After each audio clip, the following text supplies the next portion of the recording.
So what's going on, Matt? Tell me what's going on. Hey guys, well, we're walking down memory lane here. This is a project that my company worked on years and years ago. This is our first construction project, first rehab.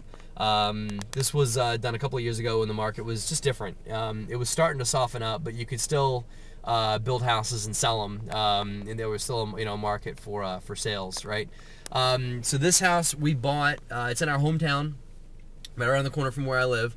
I drove past it every day, and I kept saying, somebody should do something about that house. Somebody should do something about that house. And at that point, it was an old, boarded up property, just absolute, ugly duckling on the block. There's no other boarded up properties in this area. And I kept driving past and say, somebody should do something. Somebody should do something. And finally I said, you know what? I'm going to do something.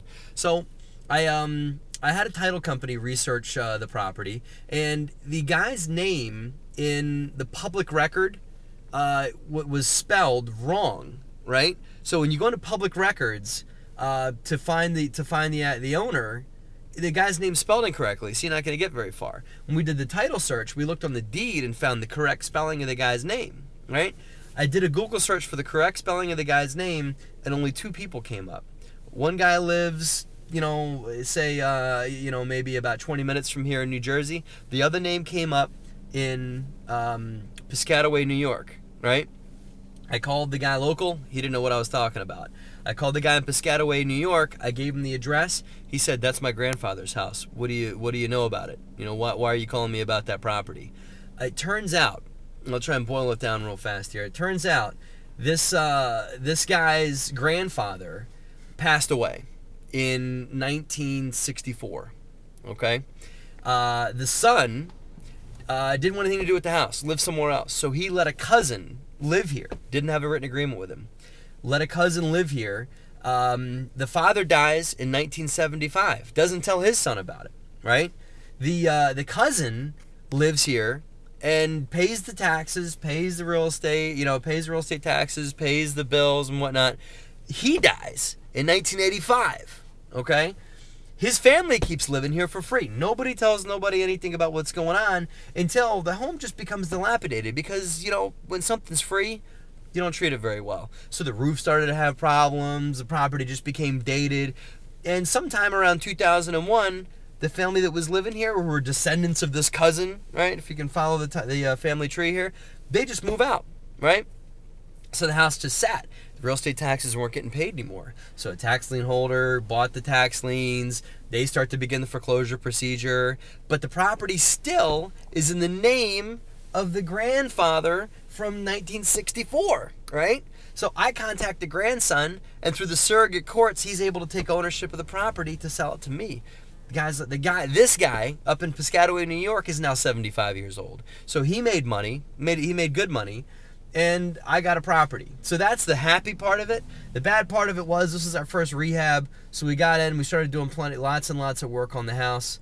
We tried to rehab it, and it turns out that we ended up having to tear it down. So we put a bunch of money into the house and then had to rip it down and build a new home. So how much money did you put into it before you tore it down? I put probably about 35 grand into the house before we tore it down. Okay? Then we tore it down. Built it's a fantastic house. It's something I'm very proud of.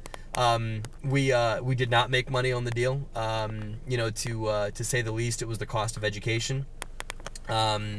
It was a school of hard knocks, which is what I want to put to all our viewers out there. You don't have to to actually make mistakes to learn. You can listen to people like myself who've got some battle scars over here to prove that I've learned plenty of lessons. So what I want to do is continue to put out mistakes I've made in the world so that people can learn from my mistakes. You don't have to go out and make them on your own, because believe me, you don't want to lose the amount of money I lost on that deal. I got over it. I've made more than I lost from the education. That education has provided me the ability to go out and make a lot more than what I lost on that house. But I rather would have not lost the money and listened to somebody like myself who could have given me guidance. But it wasn't really a loss as much as it was a purchase of a lesson.